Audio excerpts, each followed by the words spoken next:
Are you in limerence when you're manifesting your specific person? Hello, beautiful soul. Welcome back to my channel.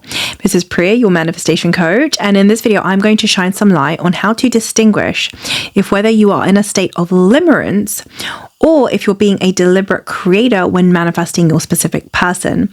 But first, if you would like to get coached by me, you can get access to my online courses, my one-on-one coaching, or you can get weekly live group coaching calls with me via the school community to stay on track with your manifestations. You can get access to any of these offerings by simply clicking the link below in the description box. Okay, let's get back to this video. How to distinguish between if you're in a state of limerence or if you're being a deliberate creator when it comes to manifesting your specific person. So first, let's talk about what it looks like to be in a state of limerence. This simply means that you are somebody who is obsessing over your specific person, where your whole life revolves around your specific person, where you no longer spend time with your family or friends, when your whole focus is solely on your specific person, where you feel depressed, where you feel unhappy, where your happiness and your well-being is completely contingent upon being with your specific person. Now, what this may look like practically, if your specific person is somebody who is in your life, is that you might be tolerating abuse. You might be tolerating bullshit because you're so desperate to be with your specific person. Now, this stems from somebody who does not yet have a favorable self-concept. Limerence always stems from the version of you that doesn't feel lovable, good enough, and worthy, that feels miserable, that feels like there's something wrong with you, where you need fixing. And your mind thinks, I will only feel lovable, good enough, worthy, and happy when I get my specific person. So once I get my specific person, then all will be well. However, this is absolutely not true. Reality will always mirror back to you who you are internally, your identity.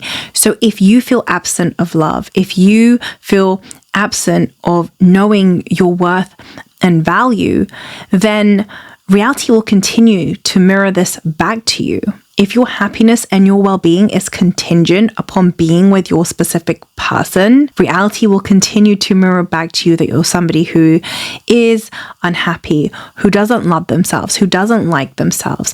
And this is where you stay stuck in a state of limerence. You're in a fantasy world where you're not taking care of your self-concept, where you are only obsessed over your specific person. You think about them 24/7, but you are not focused on you. You don't have a life. You are not focused on things that you love doing or things that you like doing. This is not a good place to be when it comes to manifesting your specific person. And more often than not, people that fall into this category will not manifest their specific person. They will just continue to live in a fantasy world where they feel depressed and unhappy, and they will tolerate BS from their specific person. They may even tolerate abuse from their specific person because all they care about is being with their specific person. Now, conversely, if you are being the operant power of your reality, where you're not in a state of limerence, this is where you might be somebody who initially starts off with an unfavorable self-concept, where you don't know you're lovable, good enough, and worthy when it comes to love and relationships.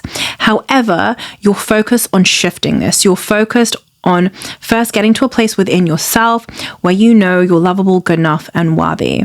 And you're also somebody who still has a life where you're going out with your friends, you're meeting up with your family, your co-workers. You still have a life outside of your specific person. If you fall into this category, then you are somebody who is practicing being a deliberate creator, meaning you understand that your well-being and your happiness is not contingent upon being with your specific person. You have other things going for you, other interests, other things that light you up. And being with your specific person is a preference. It's something that you want, but again, your happiness and your well-being is not contingent upon being with your specific person. You understand this. You have other things going for you. But nonetheless, you are somebody that perhaps still needs to shift your self-concept so you have a favorable self-concept, and you're doing this work. You are actively focused on self first. And then from there, you begin to focus on favorable stories about your specific person. You begin to perceive them the way that you prefer for them to be. You can do this through affirmations, through visualizations, or through feeling it real. So this is what it looks like to be operating as a deliberate creator in your reality. You may start off from a place of having an unfavorable self-concept where you don't know your worth and value. However, you still have a life outside of your specific person. Perhaps you're thriving in your workplace. Perhaps you're thriving with a hobby.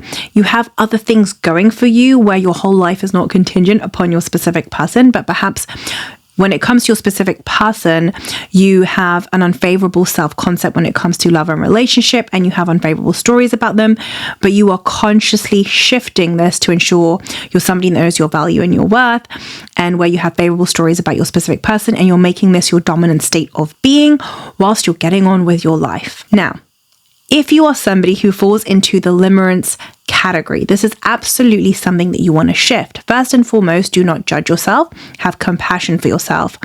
But you do want to acknowledge and realize that if you don't do anything to shift out of this state of limerence, where your whole life revolves around your specific person, where you have nothing else going for you, where you feel depressed, where you feel that your happiness and your well-being is contingent upon your specific person, if you don't do anything to change the state of being, you are not going to manifest the version of your specific person that you desire. This is kind of when you will stay locked into a fantasy world where nothing is changing. So what you want to do is first acknowledge where you are from a place of compassion, and then make the choice to do the work. Make the choice to first focus on you and go all in with you. Focus on raising your self-concept where you know your value and your worth. You want to go all in with that and put your specific person on pause. You first want to focus on getting to a place within yourself where you are feeling better about yourself, where you like yourself and where you love yourself, and where you are now clear on things that you enjoy doing outside of your specific person, where you have a life outside of your specific person. This is so imperative to shifting out of that state of limerence. And once you get there, once you get to a place where you feel more confident about yourself, where you feel good about yourself, this is when you can bring the focus back to your specific person and begin to see them in a favorable way, begin to tell a new story about your specific person. But that should be secondary. If you're in a state of limerence, your focus needs to be on you, on knowing that you're lovable, good enough, and worthy from within, where you're not outsourcing happiness, you're not outsourcing your well-being, you're not outsourcing knowing that you're lovable, good enough, and worthy. If you choose not to do this, if you choose to stay stuck in my whole life revolves around my specific person and I can't live without my specific person, I'll do anything for them and I'll tolerate bullshit and I'll even tolerate abuse, nothing can change in your reality. Because reality will give you what you continue to tolerate. Reality will mirror back to your identity. Reality will mirror back to you that you're the version of you that doesn't feel lovable, good enough, and worthy to receive the type of relationship that you desire with your specific person. So I invite you to be honest with yourself and to take inventory of where you are at. Are you in a place of limerence when it comes to your specific person? Or are you truly being a deliberate creator? And if you are in a place of limerence, then first and foremost, it's okay where you are. Do not judge yourself. But now you want to begin to make changes. Now you want to begin to go all in with self and focus on your self-concept and focus on having standards when it comes to manifesting your specific person. So to summarize, if you are in a state of limerence when it comes to manifesting your specific person, first and foremost, do not judge yourself, but you don't want to stay in this state of being, because you will not manifest a version of your specific person that you desire from the state of being of limerence. The solution to this is to bring the focus back onto yourself, focus on instilling a solid self-concept where you know you are worthy, lovable, and good enough, where you have other things going outside of your specific person, where your passions, your hobbies, where you're enjoying your time with your family and friends, where you're getting back to a place where you know that your well-being and your happiness is not contingent upon being with your specific person. This is the work that you want to do if you're in a state of limerence. You first want to focus 100% on self, put your specific person on pause. And once you get to a place where you are feeling solid within yourself, where there is inner stability, that's when you can bring your focus on your attention back to your specific person, where you begin to describe them the way that you prefer for them to be, where you begin to tell a new story about your specific person. But that is secondary. If you are somebody who is being a deliberate creator, meaning you perhaps currently don't have a solid self-concept, but you're actively working on shifting this, plus you're changing your stories about your specific person, plus you're somebody that has a life outside of your relationship with your specific person, you have other interests, passions, and hobbies, keep doing what you're doing. This is you practicing being a deliberate creator. That's it for this video. Thank you so much for being here. I love you. I appreciate you. Have a wonderful day or a wonderful evening. Mwah.